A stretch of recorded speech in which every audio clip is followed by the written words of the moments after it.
할렐루야. 9월 첫째 주일 아침입니다. 귀한 예배 함께 하신 여러분 모두를 주님의 이름으로 환영합니다.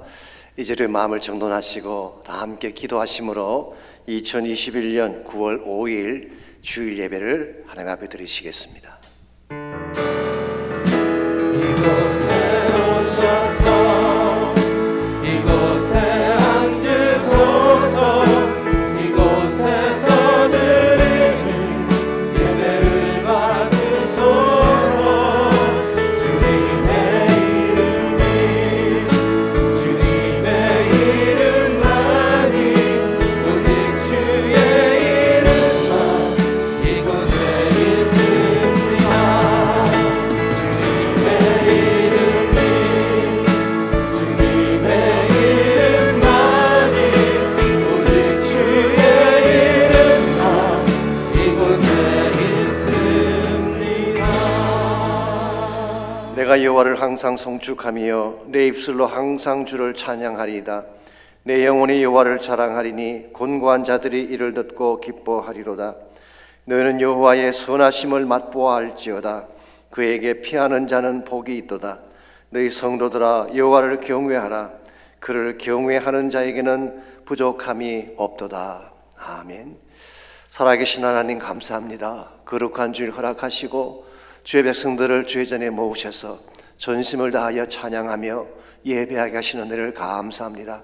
저희가 드리는 예배가 온전히 주님께만 영광되게 하시고 사랑하는 주의 백성들의 심령 속에 친히 임재하시는 하나님과 그 은혜를 맛보는 아름다운 시간 되게 하여 주옵소서.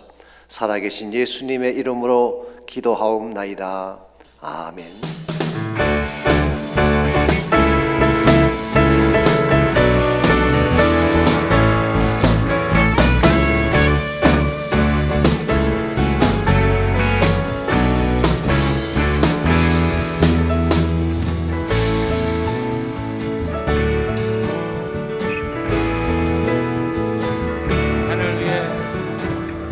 하늘 위에 주님밖에 내가 사모할 자 이 세상에 없네. 내 맘과 힘을 믿을 수 없네. 오직 한 가지 그 진리를 믿네.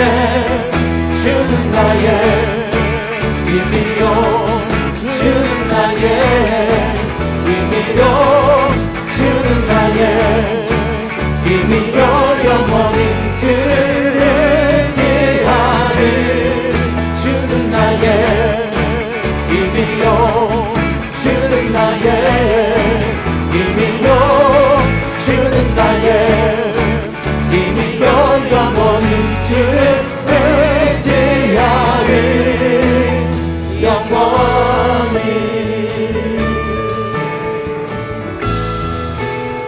다시 고백합니다. 하늘 위에 주님밖에 내가 사모할 자 이 세상에 없네. 내 맘과 힘을 믿을 수 없네. 오직 한 가지 그 진리를 믿네. 주는 나의 힘이요 주는 나의 힘이요 주는 나의 힘이요 영원히 주를 의지하니 주는 나의 힘이요 주는 나의 힘이요 주는 나의 힘이요 영원히 주를 의지하는 영원히.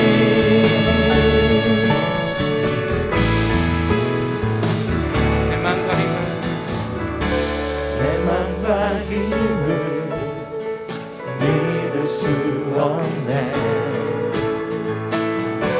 오직 한 가지 그 진리를 믿네.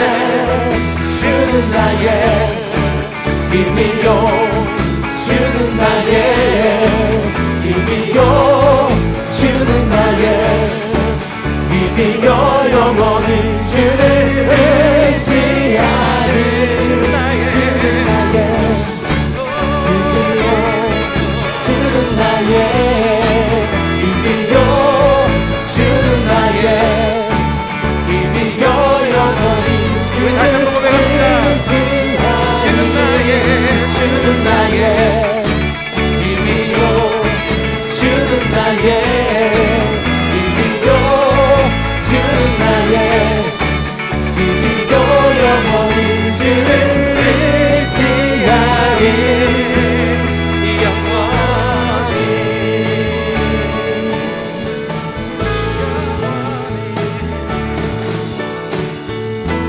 오늘도 주님만 의지합니다. 우리 힘이 되신 여호와를 찬양합니다. 할렐루야.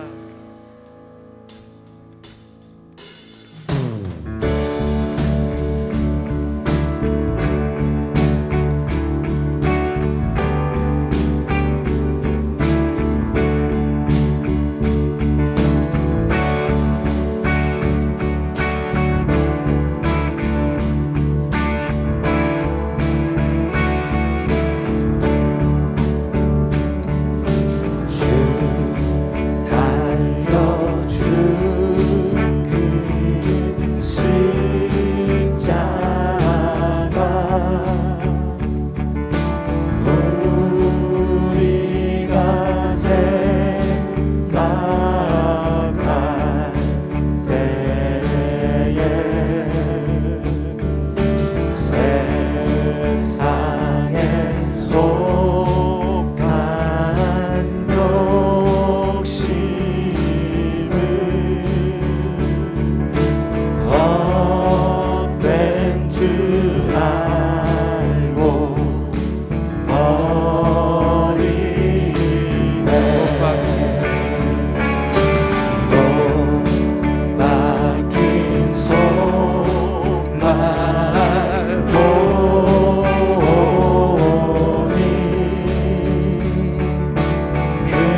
몸으로 재물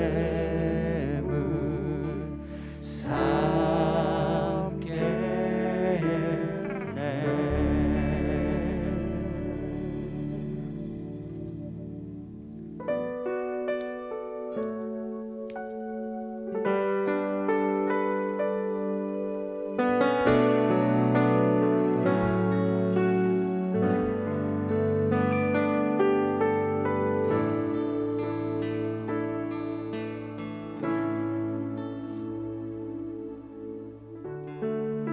주님 손에 맡겨드리리 나의 삶 주님께.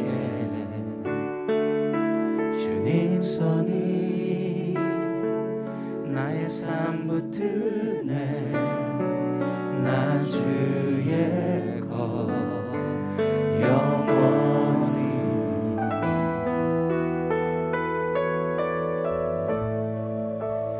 내가 믿는 분 예수, 내가 속한 분 예수, 삶의 이유 되시네. 내 노래 되시네. 전심으로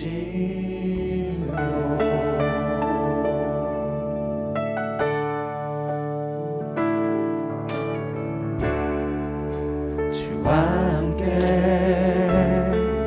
걸어가리라. 모든 길을 주 신뢰해. 주 뜻 안에 나 살아가리. 주의 약속은 영원해.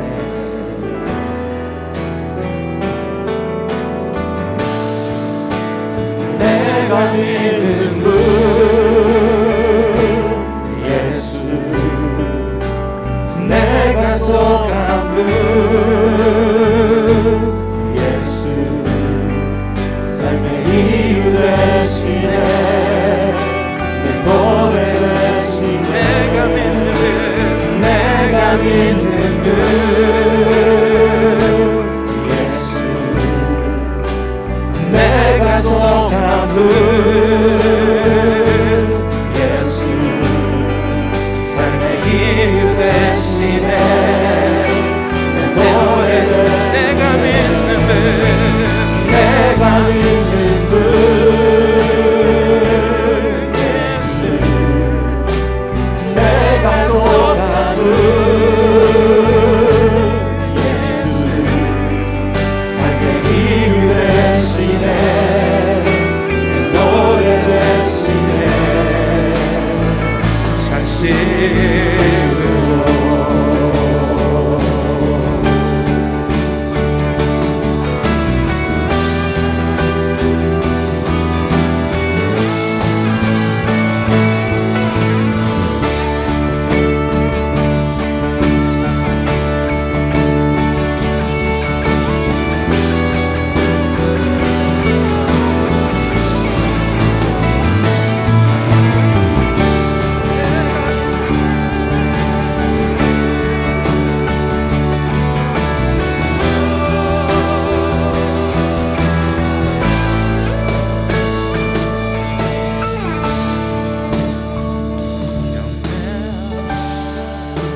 예수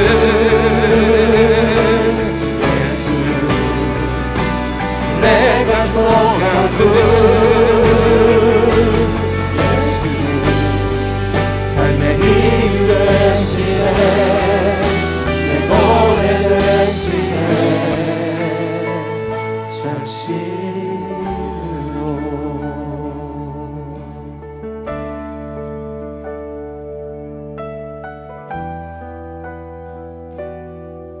경배하리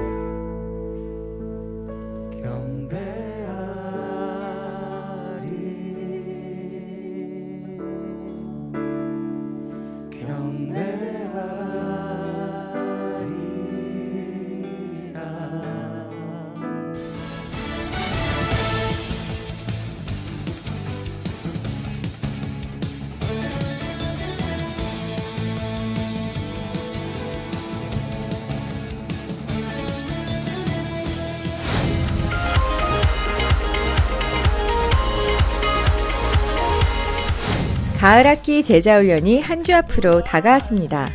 다음 주일부터 시작되는 제자훈련을 위해 오늘까지 등록을 마쳐주시기 바랍니다. 주보안에 있는 신청서를 작성하셔서 현관 안내석에 제출해 주시기 바랍니다. 귀한 말씀을 통하여 하나님과의 풍성한 은혜와 사랑을 경험할 것입니다.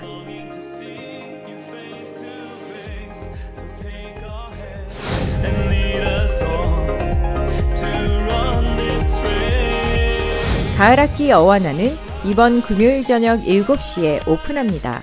오늘까지 등록할 수 있습니다. 우리의 자녀들이 세상의 물결에 요동하지 않도록 말씀으로 든든히 세워질 것입니다. 신청은 교회 홈페이지와 2부와 3부 예배 후에 교회 현관에서 받습니다. 부모님들의 많은 참여와 기도를 부탁드립니다.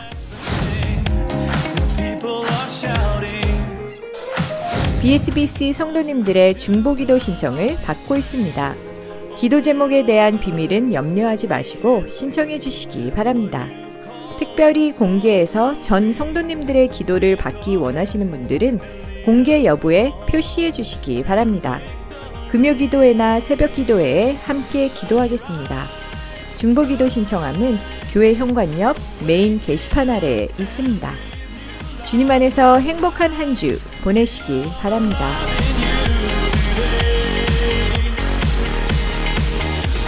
귀한 예배 함께 하신 여러분 모두를 다시 한번 주님의 이름으로 환영합니다. 오늘 새로 나오신 분들도 정말 반갑습니다. 환영합니다. 축복합니다. 또 온라인에서 예배하시는 모든 분들도 동일한 주님의 은혜가 임하시기를 바랍니다.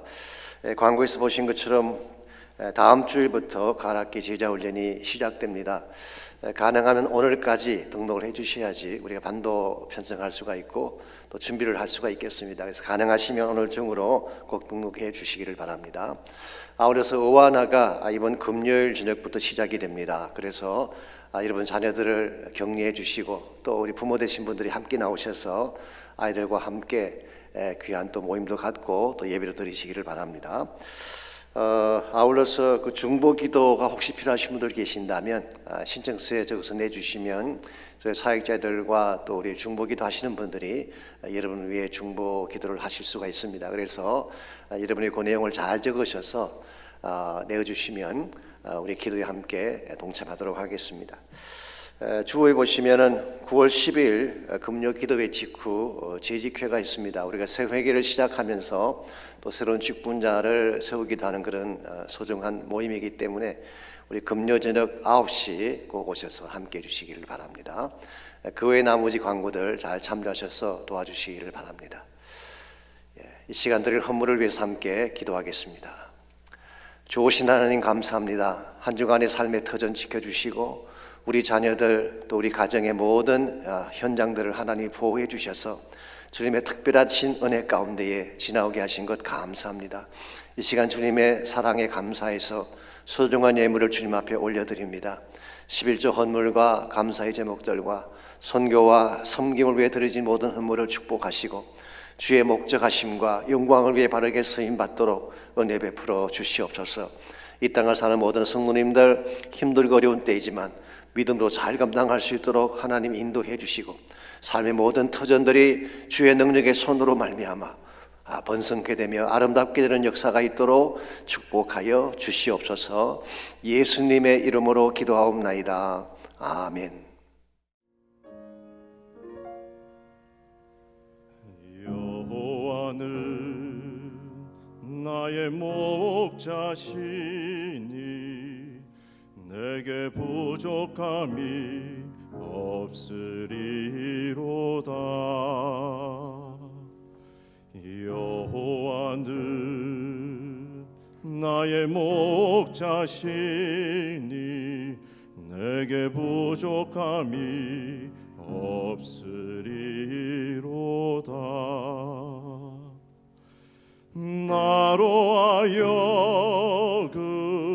푸른 초장에 눕게 하시며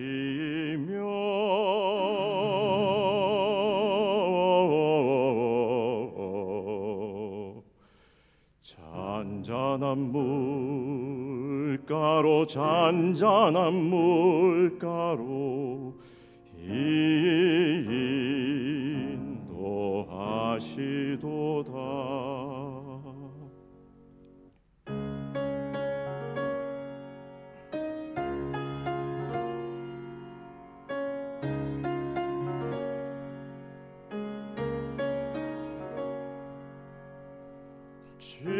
진실로 선함과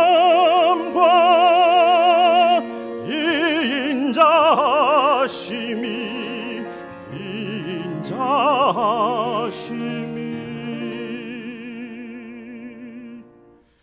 나의 사는 날까지 나를 따르리니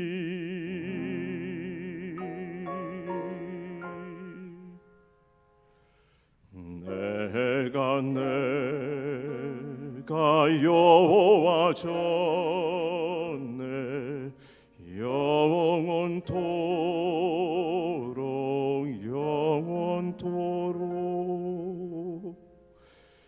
영원토록 거하리로다.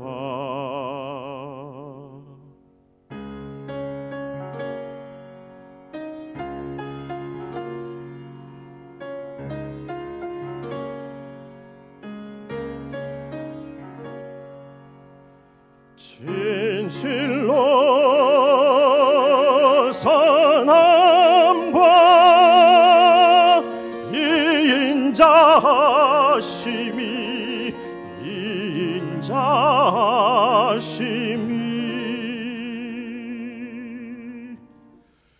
나의 사는 날까지 나를 따르리니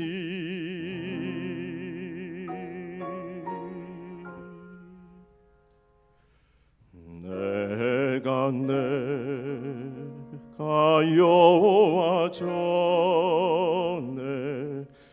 영원토록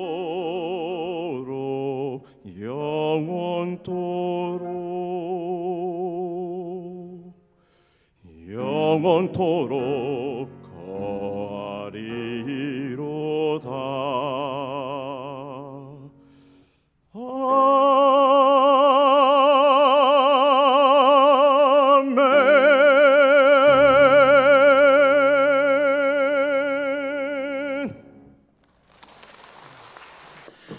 하나님 말씀 고린도전서 15장 16절에서 26절까지 있는 말씀을 다 함께 찾겠습니다. 우리 계속해서 고린도전서 함께 묵상합니다. 오늘은 15장 16절부터 26절까지 차이신 줄 알고 한 절씩 교독하겠습니다. 만일 죽은 자가 다시 살아나는 일이 없으면 그리스도도 다시 살아나신 일이 없었을 터이요 그리스도께서 다시 살아나신 일이 없으면 너희의 믿음도 헛되고 너희가 여전히 죄 가운데 있을 것이요 또한 그리스도 안에서 잠자는 자도 망하였으리니 만일 그리스도 안에서 우리가 바라는 것이 다만 이 세상의 삶뿐이면 모든 사람 가운데 우리가 더욱 불쌍한 자이리라. 그러나 이제 그리스도께서 죽은 자 가운데서 다시 살아나사 잠자는 자들의 첫 열매가 되셨도다. 사망이 한 사람으로 말미암았으니 죽은 자의 부활도 한 사람으로 말미암는도다. 아담 안에서 모든 사람이 죽은 것 같이 그리스도 안에서 모든 사람이 삶을 얻으리라. 그러나 각각 자기 차례대로 되리니 먼저는 첫 열매인 그리스도요 다음에는 그가 강림하실 때에 그리스도에게 속한 자요 그 후에는 마지막이니 그가 모든 통치와 모든 권세와 능력을 멸하시고 나라를 아버지 하나님께 바칠 때라. 그가 모든 원수를 그 발 아래에 둘 때까지 반드시 왕 노릇 하시리니. 26절 다 같이 읽습니다.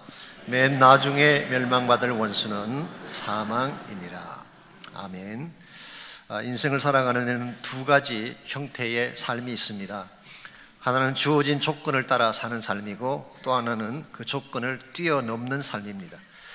전자를 만약의 삶, what if의 삶이라고 부른다면 후자는 그러나의 삶, 대반전의 삶이라고 부를 수 있습니다. 만약의 삶이라고 하는 것은 가정 위에 세워진 삶이죠. 예컨대 만약 내가 건강하다면 나는 잘 살 것이다. 만약 경기가 잘 풀린다면 성공할 것이다.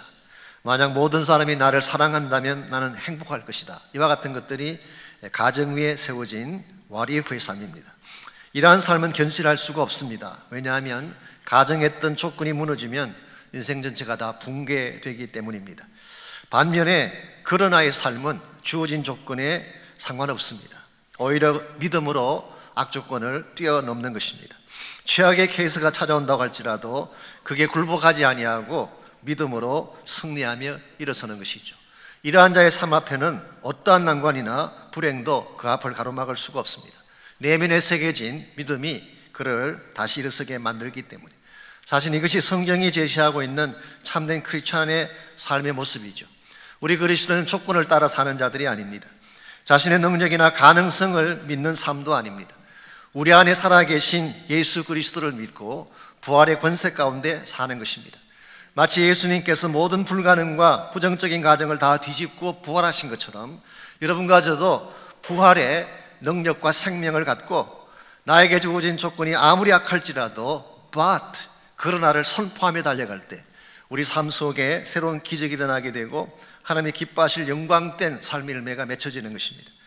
오래전 영국에 한 똑똑한 소년이 있었습니다. 이 소년은 학교에서 친구들 사이에서 작은 천재라고 불려질 만큼 총명하고 재능이 뛰어났습니다. 믿음은 또 얼마나 좋은지 나에 걸맞지 않게 성숙한 신앙을 가진 그런 소년이었어요. 근데 하루는 이 소년의 눈이 피투성이가 되어서 집으로 돌아왔습니다. 깜짝 놀란 엄마가 어쩌다 이렇게 됐냐고 물었더니 뜻밖에도 아버지가 쏜 새총에 눈이 맞아서 이렇게 됐다는 것입니다. 그 소년의 아버지가 백내장을 앓는 사람이기 때문에 실수로 아들이 앞에 있는 것을 모른 채 산발 그 총을 쏘는 바람에 두 눈에 총알 조각이 들어가 박히게 된 것입니다. 급히 병원으로 데려가서 치료를 받았지만 결국 두 눈을 다 잃어버리게 되고 장님이 되고 말았습니다. 얼마나 기가 찰 노릇입니까? 다른 사람도 아닌 자기 아버지 때문에 앞을 보지 못하게 됐다는 것이 얼마나 기가 찰 그런 일입니까? 이것 때문에 아버지는 죄책감 때문에 절망을 하고 매일 밤낮을 눈물로 지새고 있었습니다. 그런데 참 특이할 일은 정작 이 소년 본인은 오히려 밝은 표정으로 이렇게 말을 했다고 합니다. 너무 자책하거나 슬퍼하지 마십시오. 눈의 기능을 잃었다고 해서 제 마음의 빛마저 상실한 것은 아닙니다. 제 마음 속에는 하나님이 주신 또 하나의 빛난 눈이 있습니다. 그것이 믿음의 눈입니다. 얼마나 귀한 고백이에요. 그는 실제로 이 믿음으로 최악의 조건에도 불구하고 열심히 점자를 읽으면서 공부한 결과 영국 최고의 명문인 캠브리지 대학에 입학하는 것이 가능했고 나중에 영국 의회에 진출을 하고 글래스톤이 수상을 하고 있을 때에 최신부 장관까지 역임을 했습니다. 이분이 헨리 포셋이라고 하는 유명한 영국의 정치가입니다. 여러분, 우리가 주어진 조건만 바라보고 살아간다면 그 조건이 나를 어게인스트 할 때 우리 무너질 수밖에 없죠.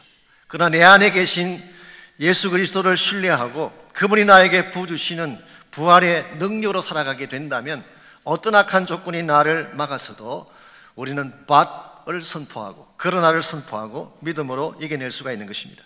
오늘 여러분들은 만약이라고 하는 가정을 따라 인생을 살고 계시는지 아니면 악한 조건에도 불구하고 그러나를 선포하며 그 악조건을 극복하며 살아가시는지, 우리는 크리스찬이기 때문에 예수님을 구원자로 영접한 그리스도의 사람들이기 때문에 우리에게 주어진 조건에 상관없이 우리는 그러나를 선포하고 반전을 이루며 살아가야만 합니다.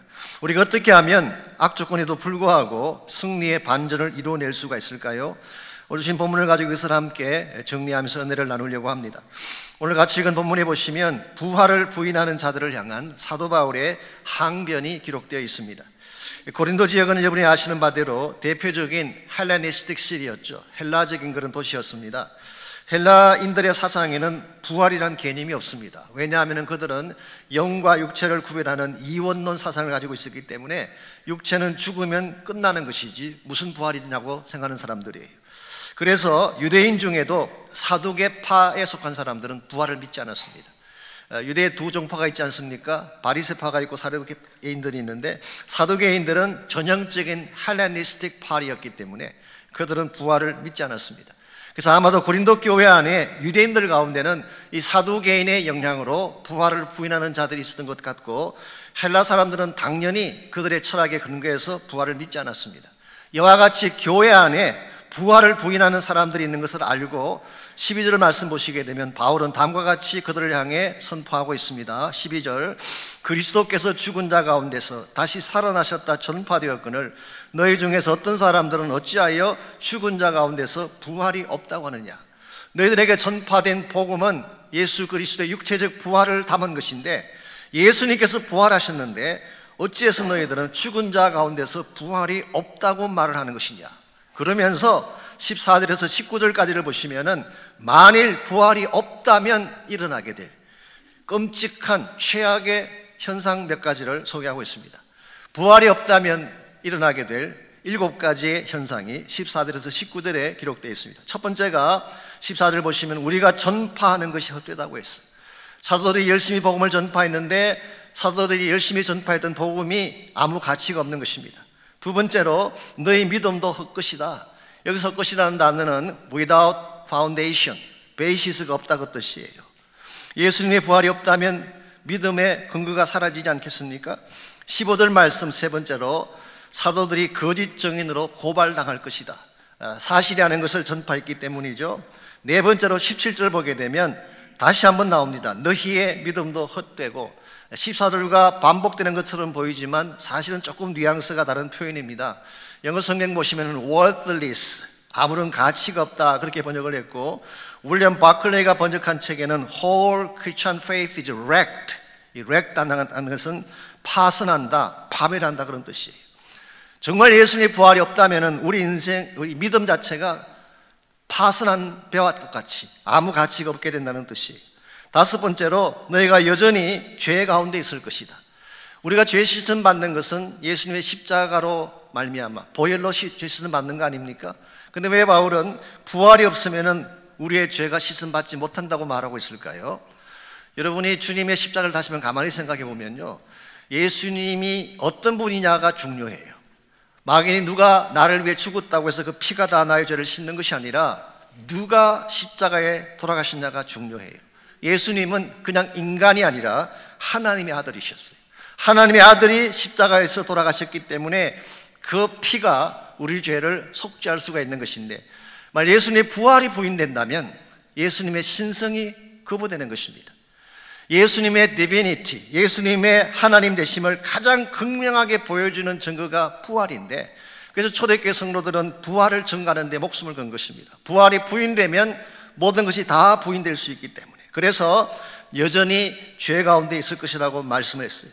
여섯 번째로 18절을 보게 되면 그리스도 안에서 잠자는 자들이 망했을 것이다. 즉 성도들의 죽음을 말하는 것입니다.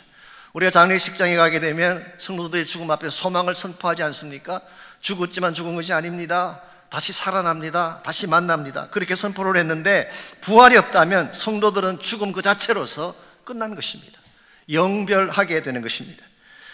마지막 7번째로 19절에 보게 되면 우리의 바라는 것이 이 세상의 삶뿐이라면, 즉 현세적 삶이 전부라고 한다면 우리가 모든 사람들 가운데 가장 불쌍한 자가 되리라. 그렇지 않겠습니까? 우리가 예수님 믿고 열심으로 봉사하고 희생하고 선교하고 나의 모든 것을 바칠 이유가 뭐가 있겠어요? 차라리 세상 사람처럼 마음대로 먹고 마시고 살다가 죽는 게 더 편하지, 예수님 때문에 나가는 고난과 고생이 무슨 의미가 있겠어요? 한마디로 요약하면 이런 뜻입니다. 예수 믿는 것 미친 짓이다, 그런 말이에요. 지난 2000년 기독교 역사는 허구 위에 세워진 역사가 되고 기독교가 남긴 모든 문화와 업적은 사기극에 불과하게 되는, 이것이 바로 예수 그리스도의 부활이 거절되었을 때 일어날 수 있는 현상이에요. 그러므로 이것은 우리가 상상할 수 있는 최악의 가정이 아닐 수가 없습니다. 척 스윈들 목사님의 말씀을 빌리자면 The worst hypothesis, 우리가 가정을 세우는데 그 중에서도 최악의 가정의 케이스, 이것이 오늘 사도 바울이 나열한 7가지 현상입니다. 근데 참으로 감사한 것이 뭔지 아십니까? 오늘 본문은 19절에서 끝나지 않는다는 사실. 오늘 19절이 끝나고 나면 20절이 찾아옵니다. 20절 말씀 첫 단어가 뭐로 시작하나요? 그러나, but. 만일 예수님의 부활이 없다면 우리 모두가 망하고 허무하게 되고 아무 가치 없는 삶을 살게 될 뻔했는데, but now Christ has been raised. 예수님이 죽음 가운데서 살아나셨다. 현재 완료형을 쓰고 있습니다. 살아나셨고 지금도 살아계신다, 그런 뜻이. 전 여기에 위대한 그러나의 선포가 있다고 생각합니다.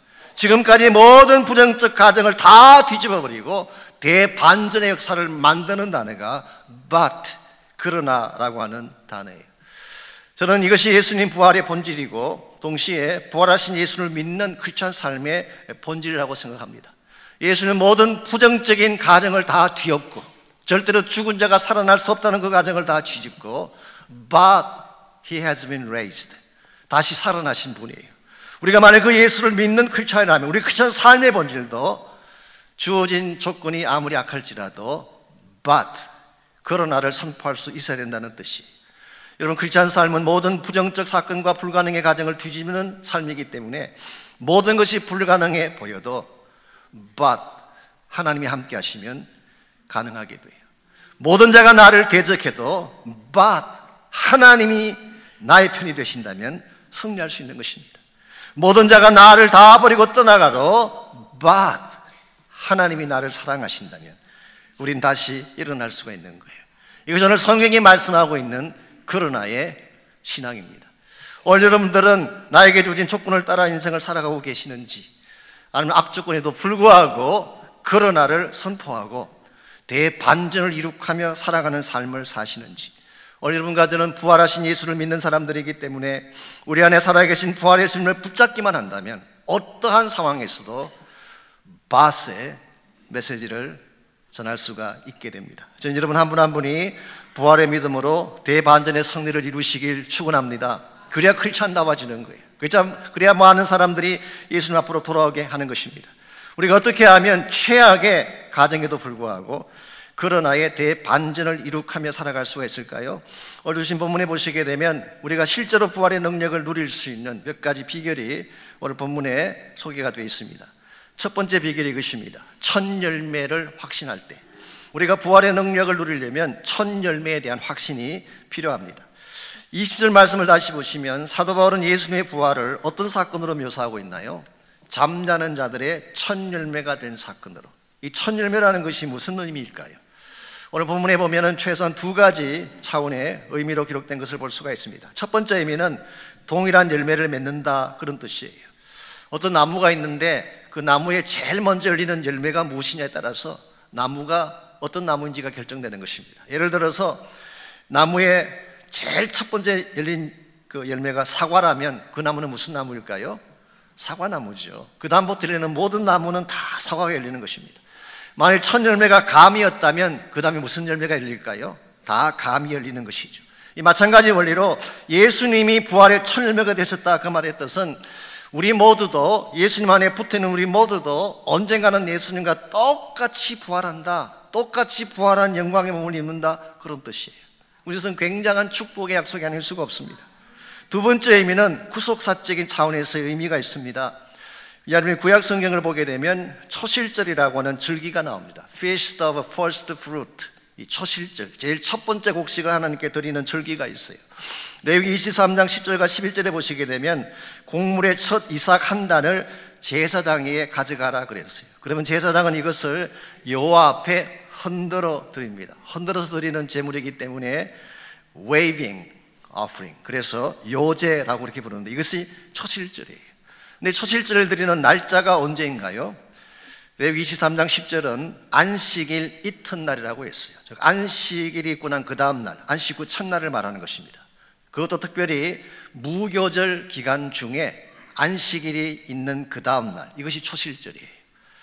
유월절이라고 하는 절기가 있죠. 우리가 보통 유월절이 오면은 무교절이라 그래서 일주일 동안 누룩이 들어가지 않은 떡을 먹는 그런 절기가 있습니다.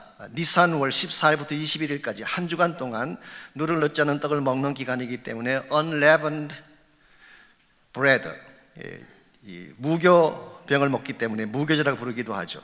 이 무교절 기간 동안이 일주일인데요, 그 기간 동안에는 반드시 유월절이 있고 그리고 반드시 그 기간 동안에는 안식일이 한번 들어있게 돼 있어요. 근데 안식 후 첫날, 그 첫날을 구약 사람들은 초실절로 지켰습니다. 자, 여러분이 이 사실을 염두에 두고 복음서를 다시 한번 보시기 바랍니다.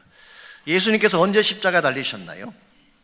예수님이 십자가 달려 돌아가신 날이 언제였나요? 유월절 기간 중이었어요. 즉 무교절 기간 중에 유월절날, 공관복음서에는 이 유월절을 목요일 저녁으로 묘사를 했지만 요한복음을 보시게 되면 사실은 이 유월절을 금요일 예수님께서 십자가에 처형 나가시는 시간과 같은 시간으로 묘사를 했어요. 그래서 이 무교절 기간 동안에 유월절날 예수님께서 십자가 달려 돌아가셨는데 언제 부활하셨나요? 안식 후 첫날 부활하셨어요. 그러므로 예수님이 부활하신 그날이 exactly 초실절이에요. 바울은 이 사실을 너무나 잘 알기 때문에 예수님을 첫 열매라고 표현한 것입니다. 미시나라고 하는 유대인들의 구전을 기록해 놓은 책이 있습니다. 그 책에 보게 되면 이 초실절의 곡식은 갈릴리 북쪽에 있는 게네사렛 평야에서 가져온 것이라고 합니다. 이 곡식은 보리단인데요, 팔레스타인 전체에서 보리 수확을 제일 먼저 하는 지역이 게네사렛 평야라고 합니다. 그래서 거기에서 가져온 것을 가지고 첫 곡식 하나님께 드리는 것이 초실절인데요, 남쪽에는 유대 지역에는 한 달 내지 한 두 달 정도가 지나야지 보리를 추수하게 됩니다. 그래서 유대인들은 초실절을 지킨 후에 7주 후인 즉 50일째 되는 날 맥주 감사절기를 지키게 됩니다. 맥주 감사절기. 그래서 맥주 감사절은 초실절부터 카운트해서 50일째 되는 날 지키는 절기. 그래서 이것을 뭐라고 부르나요? 오순절이라고 부르는 것입니다. 이 펜티코스트가 바로 맥주 감사절이고 초실절부터 카운트해서 50일째 되는 날. 그래서 오순절은 반드시 선데이가 됩니다. 초실절도 선데이지만 오순절도 반드시 주일이 되는 것입니다. 자, 이날이 오순절날 무슨 일이 벌어졌나요? 사도행전 2장에 보시게 되면 성령께서 오셨어요. 자, 이 모든 걸 한번 정리해 보면 예수님이 우리에게 보여주신 첫 열매는 쉽게 표현하면 우리 구원에 필요한 첫 단추를 주님이 여셨다, 그런 뜻이에요. 예수님께서 유월절 어린 양으로 오셔서 구원의 첫 단추를 열어주셨고, 예수님께서 성천하신 이후에 오순절 성령께서 오심으로 성령이 임하는 첫 단추를 예수님께서 열어주신 거예요. 오늘 우리 삶 속에 주어지는 모든 축복의 첫 단추는 주님입니다. 예수님으로 말미암아 우리에게 복이 주어지는 것입니다. 생명의 축복, 예수님을 통해서 주어진 거예요. 죄사함의 기쁨과 평안도 예수님을 통해서 시작된 것입니다. 말씀드린 것처럼 성령의 권세와 능력을 받게 된 것도 예수님을 통해서예요. 심지어 여러분이 하나님을 향해 기도할 때에 기도의 창을 여시는 것도 예수님을 통해서 가능한 것입니다. 그러므로 여러분과 제가 예수님이 내 인생의 첫 단추임을 확신하고 그분에게 내 삶의 우선순위를 올려드릴 때 여러분의 인생은 극대화되어질 수 있고 바른 궤도 가운데서 살아가게 되는 것입니다. 흔히 내 힘과 내 능력으로 인생의 문을 열려고 하는 분들이 많이 계세요. 사업을 하든 공부를 하든 나의 노력으로 닫힌 문을 열려고 하는 분이 많이 계시는데 우리가 노력을 하면 모든 문이 열리던가요? 열리지 않습니다. 우리에게 열지 못할 불가능한 문들이 많이 존재합니다. 그래서 정말 지혜로운 자는 열면 닫을 자가 없고 닫으면 열 자가 없는 다윗의 열쇠를 가지신 예수님이 우리 인생의 첫 단추를 열게 할 때, 그때 인생의 모든 앞길이 열려지게 되는 것입니다. 여러분 가정의 축복도, 여러분 자녀의 앞길도 예수님이 첫 단추가 될 때에 가정의 자녀들 위해 복이 임하는 것입니다. 우리의 사업도 마찬가지, 교회 사역도 마찬가지. 우리의 노력으로 교회가 부흥할 수 있을까요? 아닙니다. 주님이 첫 단추가 될 때, 예수님에게 우리의 모든 것을 다 맡겨서 그분이 이니시티브를 띄고 첫 일을 시작하게 하실 때, 그때 부흥의 문도 열리게 되고 사역의 문도 열리는 것입니다. 그래서 어떤 목사님은 그런 말씀하는 걸 들었어요. 우리 그리스도인들은 행동주의자가 아니다. 행동하기 전에 먼저 기도해야 된다. 우리는 행동부터 먼저 하려고 하죠. 근데 그건 무모한 것입니다. 기도를 먼저 하면 하나님이 길을 열어주세요. 여러분의 삶 가운데 혹시라도 막힌 것이 있다든가 여러분의 능력으로 안 되는 것이 있다면 먼저 예수님의 우선순위를 인정하고 그분 앞에 엎드리시기를 바랍니다. 그분이 열어주시고 그분이 복을 안겨주시는 것입니다. 이와 같이 우리가 이 부활의 권세와 능력을 갖고 모든 악조건을 극복해내려면 1차적으로 예수님이 우리 인생의 첫 열매가 되게 하는 것 필요합니다. 두 번째로 필요한 것이 바른 소속감입니다. 우리가 바른 소속을 가져야지 하나님의 권세와 능력이 우리에게 임하는 것입니다. 21절과 22절을 보시게 되면 우리 모든 인간이 소속되어야 될 두 가지 라인이 21절과 22절에 소개가 되어 있습니다. 먼저 21절 보겠습니다. 사망이 한 사람으로 말미암았으니 죽은 자의 부활도 한 사람으로 말미암는도다. 앞에 나오는 한 사람이 누구를 지칭할까요? 아담을 말하는 것입니다. 창세기 3장에 보게 되면 아담이 범죄함으로 죄가 들어오고 죄가 들어와서 사망이 들어오게 됐죠. 그래서 아담 한 사람 때문에 우리 모두에게 죽음이 찾아온 것입니다. 그 반면에 또 다른 한 사람이 있어요. 두 번째 나오는 한 사람은 누구일까요? 예수 그리스도를 말하는 것입니다. 그분의 부활로 말미암아 모든 사람이 생명을 얻게 되었다. 여기 우리 모든 인류가 소속되어야 될 두 가지 차원의 라인이 있습니다. 하나는 아담의 라인이고 또 하나는 그리스도의 라인이에요. 우리는 태어나는 순간 어느 라인에서 태어날까요? 우리 모두는 아담의 라인에서 태어나는 것입니다. 그러므로 아담의 라인에서 태어난 우리 인간은 필연적으로 죽음과 멸망을 향해 갈 수밖에 없어요. 여러분 지옥 가는 데는 노력할 필요가 없어요. 가만히 계시면 가요. 가만히 있으면 그냥 자동적으로 가는 것입니다. 우리 모두는 처음 태어나는 순간부터 아담의 라인에 서 있었기 때문에, 그래서 우리가 아담의 라인에 서 있는 한은 아무리 노력하고 애써도 회복이 일어날 수가 없어요. 아담의 라인에 서 있기 때문에. 마치 부산행 열차를 탄 사람이 그 열차 안에서 뛰고 앞뒤를 왔다 갔다 하더라도 기차는 부산에 도착합니다. 마찬가지예요. 아담의 라인에 선 사람은 뭘 해도 결국 아담이 가야 될 멸망으로 가는 것입니다. 이와 같이 사망의 라인, 아담의 라인에 서 있는 우리를 건져내기 위해서 이 땅에 오신 분이 예수 그리스도이고 그분을 통해 주어진 새로운 라인이 그리스도의 라인이에요. 여러분이 아담의 라인에 서 있던 인생이 그리스도의 라인으로 옮겨와야지 여러분 삶에 생명이 임하고 참된 차원의 복이 임하는데, 아담의 라인에서 그리스도의 라인으로 옮겨놓는데 필요한 것이 뭘까요? 그게 바로 믿음입니다. 예수님을 나의 구원자로 영접하고 믿는 순간 우리의 라인이 바뀌는 것입니다.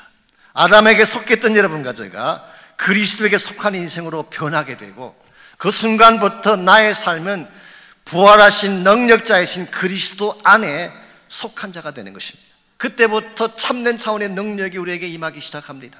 하나님 우리에게 부어주기를 원하시는 모든 영양분들이 우리에게 주어지기 시작하고 생기를 잃었던 사람들이 생기를 회복하고 새 축복 가운데 살 수 있게 되는 것입니다. 그러므로 오늘 여러분 가운데 혹시라도 아직도 아담 라인에 서서 혼자서 고군분투하는 분이 혹시 계신다면 빨리 옮기셔야 돼요. 믿음으로 그리스도 라인으로 옮기셔야 돼요. 오시게 되면 마치 포도나무에 붙어있는 가지처럼 그리스도 안에 있는 모든 진액을 공급받고 생기를 공급받고 참된 능력 가운데 살아갈 수가 있는 것입니다. 제가 언젠가 국민일보를 봤더니 천정은이라고 하는 한 자매님의 간증이 실려 있었습니다. 이분은 원래 피아니스트였대요. 근데 아주 유능하고 똑똑한 그런 자매였던 것 같습니다. 공연 기획사도 만들고 영어 캠프 디렉터도 하면서 얼마나 이분이 일을 잘했는지 손대는 것마다 다 잘 됐대요. 그러다 보니까 곳곳에서 일 요청이 들어옵니다. 그래서 이분은 정말 쉴 새 없이, 너무나 일들이 많이 들어오니까 쉴 새 없이 일하고 또 일했어요. 너무 잘 되는 것도 위험해요. 쉴 텀도 없을 만큼 계속 일을 하다 보니까 몸이 상하는 것도 몰랐습니다. 그러나 몸이 좋지 않아서 병원에 갔는데요, 진단을 받아봤더니 이미 온몸에 암이 다 퍼져 있었어요. 뼈에도 암이 들어가 있고 폐, 기도, 경추, 골반 전반에 암이 다 퍼져 있어요. Too late. 의사는 더 이상 가능성이 없다고 그렇게 선포를 합니다. 그때 이 자매님이 누구한테도 이 사실을 말할 수가 없었대요. 왜냐하니까 자기가 암에 걸려서 비참하게 죽어간다는 것을 알리는 것이 너무 자존심이 상해서, 그래서 아무에게도 알리지 않고 차라리 외국으로 나가서 아무도 모르게 죽을 계획을 그분이 세우셨어요. 그랬는데 교회를 다니는 한 언니를 통해서 인생의 대반전을 이룰 수 있다는 말씀을 듣게 됐어요. 이런 메시지입니다. 예수님 믿으면 죽을 몸도 살아날 수가 있어. 이 언니의 이 말을 듣고 그분을 따라서 교회를 나가기 시작했습니다. 그리고 설교 말씀을 듣고 성경을 읽는 중에 어느 날 이분이 로마서 1장을 읽다가 로마서 1장에 보게 되면 하나님을 마음에 두기를 싫어하는 자가 나옵니다. 바로 자기 자신이 그 사람이라는 걸 알게 됐어요. 내 마음에 하나님 두기를 싫어하는구나, 이 사실을 깨닫게 되니까 자기에게 주어진 모든 불행의 원인을 그분이 알게 됐어요. 하나님이 없으니 당연히 능력이 없고, 하나님이 없으니 질병 앞에 죽을 수밖에 없고, 하나님 마음에 두지 아니하니 나에게 무슨 소망이 있겠느냐. 그래서 그때부터 이분이 마음을 돌이키고 예수님을 영접하고 기도하는 중에 부활하신 주님을 다시 만나게 되고, 예수님이 다시 살아나신 하나님의 아들이라는 것을 확신하는 순간 깨달은 바가 있습니다. 아, 죽는다는 것이 별거 아니구나. 이분 안에 있으면 어차피 영원한 생명을 얻게 되는데 내가 공연히 두려웠구나. 죽으면 천국인데 왜 슬퍼해야 되나. 암도 알고 보니 선물이네, 그런 고백을 하게 됐어요. 이 암이라고 하는 것은 가장 비참한 단어이고 가장 싫어했던 단어인데, 암도 하나님이 선물이라는 생각을 하게 되니까 얼마나 마음의 기쁨이 있는지 말이죠. 실제로 이분이 암을 통해 예수님 만났기 때문에 선물이 분명하죠. 그래서 나에게 주어진 암도 하나님 주신 선물이라고 생각하니까 마음의 기쁨이 회복되고 확신이 돌기 시작하면서, 물론 이분이 53차에 걸친 항암 치료를 받긴 했습니다마는 뼈에 있던 폐에 있던 암세포가 흔적도 없이 사라지고 깨끗하게 낫는 기적이 일어난 것입니다. 이분이 이때부터 전도자의 삶을 살기 시작했고 전국 곳곳을 다니면서 간증을 하게 됐습니다. 암 환자를 만날 때마다 그는 이렇게 말합니다. 저는 53차 항암 치료를 받은 자입니다. 여러분, 키모를 53번 맞는다는 것은 끔찍한 일입니다. 그러나 그는 자신 있게 나는 53번에 걸쳐서 항암 치료를 받은 자입니다. 복음을 온전히 믿으십시오. 예수님이 나의 주인 되신 것과 그분이 내 안에 계신 것을 100% 믿으면 반드시 역사가 일어납니다. 그분이 암에 걸린 것이 2012년도인데요 약 7, 8년이 지난 지금까지 이 자매님은 이 메시지를 전파하며 지금도 당당하게 인생을 살아가고 있습니다. 사랑하는 자매 여러분, 우리에게 주어진 문제 가운데 우리 능력으로 안 되는 문제들이 있어요. 이 질병의 문제, 내 힘으로 안 될 때가 있어요. 죄악의 고통의 문제, 내 스스로 치유할 수가 없습니다. 나의 능력을 넘어선 가장 중요한 문제가 찾아왔을 때에 여러분에게 진짜 필요한 것은 그 모든 것들을 정복하고도 남음이 있는 부활하신 예수님이 필요합니다. 그분을 만나시고 그분에게 소속되실 때 여러분이 가졌던 모든 문제는 새로운 차원으로 처리가 되고 회복이 일어나는 것입니다. 혹시 여러분 가운데 홀로 힘겨운 투쟁을 하고 계시는 분이 있다면, 나에게 주어진 불행과 나에게 주어진 질병을 해결해 보기 위해서 혼자서 고군분투하는 분이 혹시 계신다면 이제는 그렇게 하지 마시고 그리스도 안으로 꼭 들어오시기를 바랍니다. 주님 만나시기를 바랍니다. 그러면은 부활의 능력 가지신 그분이 여러분의 인생을 새로운 차원으로 인도해 주시는 것입니다. 이와 같이 우리가 최악의 조건에도 불구하고 그러나의 반전을 이루며 살아가기를 원한다면 1차적으로는 예수님이 여러분 인생의 첫 단추가 되게 하세요. 무엇을 하든지 주님을 통해 하시기를 바랍니다. 두 번째는 부활의 능력을 실제로 소유하고 예수 그리스도 안에 소속되어 살아가시기를 바랍니다. 마지막 세 번째로 필요한 것이 완성의 날에 대한 전망을 갖는 것입니다. 우리가 사는 인생은 아직 완전한 것이 아닙니다. 우리 인생의 터전도 아직은 완성되지 않았어요. 그래서 아직도 아픔이 있고 문제가 있는 것입니다. 그러나 예수님이 다시 오시는 날이 오게 되면 우리가 경험했던 모든 아픔과 질병과 죽음의 고통이 끝나고 진정한 차원의 완성이 주어지는 것입니다. 그 완성이 어떤 차원에서 주어질까요? 오늘 23절에서 26절까지를 보면 사도 바울은 그 날을 이렇게 설명하고 있습니다. 23절, 그러나 각각 자기 차례대로 되리니 먼저는 첫 열매인 그리스도요, 다음에는 그가 강림하실 때에 그리스도에게 속한 자요. 이것은 부활의 순서를 말하는 것입니다. 1차적으로는 예수님이 제일 먼저 부활하시고 그 다음에는 주님 강림하실 때, 예수님 재림하실 때 예수님께 속한 자들, 저 크리스찬들을 말하는 것입니다. 요한계시록 20장에 보게 되면 주님 다시 오실 때에 첫 번째 부활에 참여하는 자가 복이 있다고 했어요. 이 첫 번째 부활이 오늘 본문이 말하는 이 부활을 말하는 것입니다. 주님이 재림하실 때에 죽었던 모든 성도가 다시 부활해서 일어나는, 이게 바로 첫 번째 부활이고 오늘 본문이 말하고 있는 그리스도에게 속한 자예요. 그리고 나서 24절, 그 후에는 마지막이니, 여기서 마지막은 부활의 순서의 마지막을 말하는 것이 아니라 우리 인류의 종말을 말합니다. 텔로스란 단어, the end, 끝이란 말이에요. 그 후에 마지막 종말이 찾아오는데, 종말이 찾아오게 되면 예수님께서 하실 세 가지 일이 거기 나와 있어요. 첫 번째 일이 모든 통치와 모든 권세와 모든 능력을 멸하시는 것, dominion, authority and power. 이건 바로 악한 세력을 말하는 것입니다. 마귀의 세력을 말하는 것입니다. 주님이 다시 오시게 되면 우리를 공격하고 힘들게 만들었던 모든 악한 세력을 진멸시킬 것이다. 두 번째로 하실 일이 나라를 아버지 하나님께 바친다고 했어요. He hands over the kingdom to God Almighty. 우리의 전능하신 하나님 아버지께 그 나라를 올려드리는 것, 이걸 우리는 하나님 나라의 완성이라고 부릅니다. 예수님께서 오신 목적이 하나님 나라를 완성하기 위한 것 아닙니까? 주님께서 다시 오실 때에 그 나라가 완성되어지고 완성된 그 나라를 하나님께 올려드리는 것입니다. 세 번째로 그 모든 원수를 그 발 아래에 둘 때까지 반드시 왕노로 다시리니 맨 나중에 멸망받을 원수는 사망이니라. 주님이 왕노로 다신다.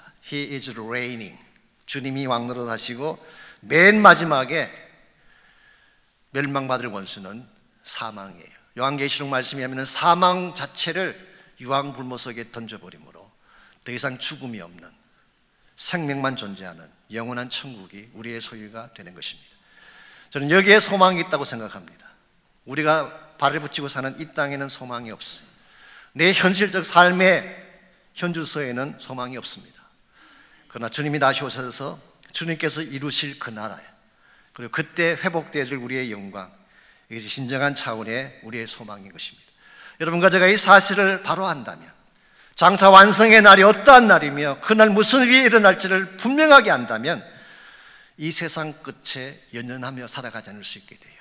이 세상에서 내가 얼마나 많은 돈을 벌고 얼마나 잘 살 것인가, 이것은 중요한 가치가 아니에요. 그날 주님 다시 오실 때 어떠한 모습으로 설 것인가, 영원한 상급과 영원한 영광을 바라보며 진짜 해야 될 바른 일을 위해 달려갈 수가 있게 되는 것입니다.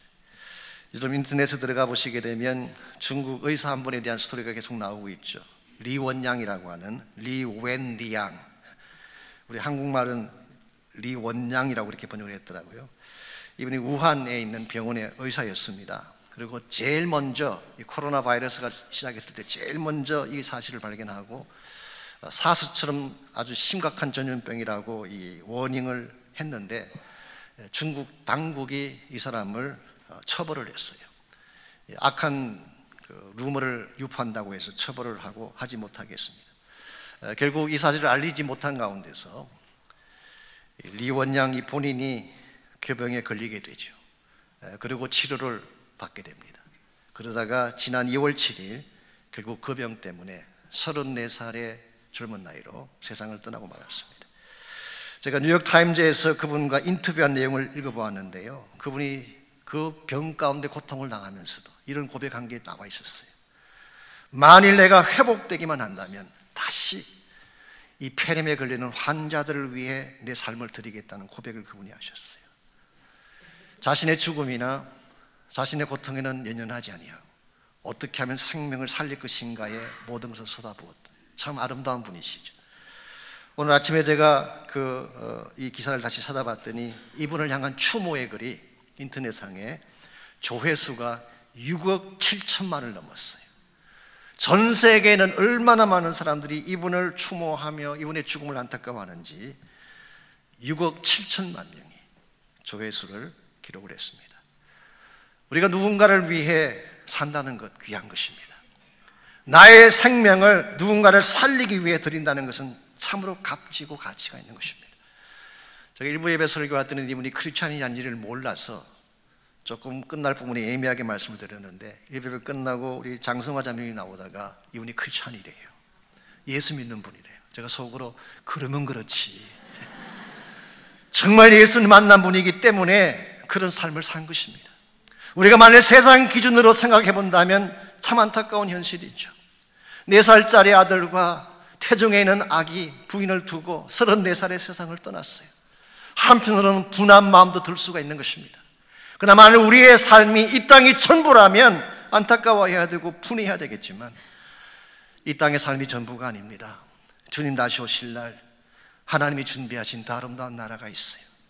주 예수 다시 오시는 그날 우리 모두는 이 세상의 영광이 아니라 하나님 나라의 영광을 향하여서 주 예수 앞에 당당하게 설 날이 반드시 우리에게 오는 것입니다. 그러므로 여러분과 제가 정말 그 날의 영광을 바로 안다면, 완성의 날이 어떤 날인지를 바로 깨닫는다면 우리는 주어진 이 땅의 삶이 우리 인생을 거는 것이 아니라 그 날을 바라보며 주 예수 다시 오실 그 날을 준비하며 영원한 하나님의 나라를 위해 살아가야 되는 것입니다. 우리가 자랑했던 모든 세상의 것들은 다 불탑니다. 여러분이 아무리 붙잡고 싶어도 붙잡을 수 없는 것이 이 세상이에요. 그러나 하나님께서 예배하신 그 나라는 영원한 나라이고 우리 모두는 그 나라에서 영혼을 보낼 축복이 약속되어 있기 때문에 우리 현실이 나를 속이고 나에게 어려움을 안겨준다고 할지라도 거기에 굴복하지 아니하고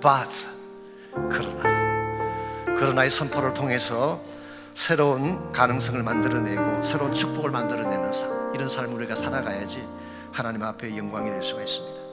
혹시 여러분 가운데 아직도 부활의 예수님 만나지 못한 분이 계신가요? 예수 그리스도 바깥에 서서 혼자 고통을 당하며 투쟁하는 분이 혹시 계신다면 다시 그리스도 안으로 꼭 들어오시기를 바랍니다. 그분 안에 들어오면 생명이 있어요. 그분 안에 들어오면 모든 것을 치료하시는 능력이 있습니다. 여러분께서 주님을 나의 구원자로 영접하고 부활의 예수님이 내 인생을 새롭게 변화시켜달라고 기도하시게 되면 오늘 이 아침 이 자리에서도 하나님만이 주실 수 있는 기적이 일어날 수가 있어요. 그래서 부활의 능력을 구하며 기도하시는 시간이 있기를 바라고, 또 한 가지 기도해야 될 것, 주님 오실 날 머지않았습니다. 언제 오실지 알지도 못하지만 우리는 그날을 소망하며 그날을 바라보며 주님이 가장 기뻐하시는 복음과 생명을 위해 살아갈 수 있도록 결단하며 헌신하는 그런 시간이 있기를 바랍니다. 우리 한번 이 시간에 같이 말씀 붙잡고 우리 함께 기도하며 나가겠습니다. 하나님 감사합니다. 우리에게 예수님 만나게 해주셔서 이 땅에 속아 살지 않게 하시고 그 나라의 영광을 바라보며 하나님 나라의 영원한 축복을 향해 나아갈 수 있도록 우리를 인도해 주시는 것을 감사합니다. 우리 가운데 아직도 부활의 예수를 만나지 못한 분이 계신다면 이 아침 마음의 문을 열고 예수 그리스도 앞으로 돌아오는 역사가 있도록 도와주시고 주님 만남으로 말미암아 모든 죄의 사슬이 풀어지게 하시고 생명의 능력이 주어지게 하시고 부활의 권세와 파워를 경험하고 모든 질병과 고통 가운데서 승리할 수 있는 주의 백성들 다 되게 하여 주시옵소서. 주님 오실 날 멀지 않았는데 이 땅에 속아 살지 않도록 도와주시고 마라나타 주 예수여 오십시오. 그날을 바라보며 그날을 소망하며 주의 오실 길을 예배하며 달려갈 수 있는 저희 모두가 되게 하여 주시옵소서. 감사합니다. 영원히 죽을 수밖에 없는 존재였는데 부활하신 예수님 만나게 하시고 그분 안에 감추어져 있는 생명의 능력과 부활의 파워를 날마다 누리며 살게 하신 것 감사합니다. 이곳에 머리 숙인 사랑하는 주의 백성들 가운데에 정말 이 부활의 능력이 필요한 분이 있다면 이 아침 기도할 때에 생명의 권능으로 임재해 주시고 아픈 부분과 상처난 부분들과 질병의 모든 부위들을 치료해 주셔서 부활의 능력으로 승리하는 아름다운 역사가 일어나게 하여 주시옵소서. 주님 오실 날 멀지 않은 마지막 때에 우리 모두가 예수의 군대가 되게 하시고 이 교회가 하나님 나라의 길을 예비하는 하나님 나라의 군사처럼 일어나게 도와주셔서 주의 오실 길을 예비하고 하나님 나라를 선포하고 주의 영광을 위해 쓰임받는 참된 하나님의 교회 되게 하여 주시옵소서. 이제는 우리 구주 예수 그리스도의 은혜와 하나님 아버지의 무한하신 사랑과 성령님의 충만한 임재하심이 이 아침 주님을 찬양하고 돌아가는 모든 사랑하는 주의 백성 한 분 한 분에게, 그들의 가정과 삶의 터전과 자녀들과 자손들 위해 이제로부터 항상 함께하여 주시기를 다시 오실 우리 주님 예수님의 이름으로 간절히 축원하옵나이다. 아멘.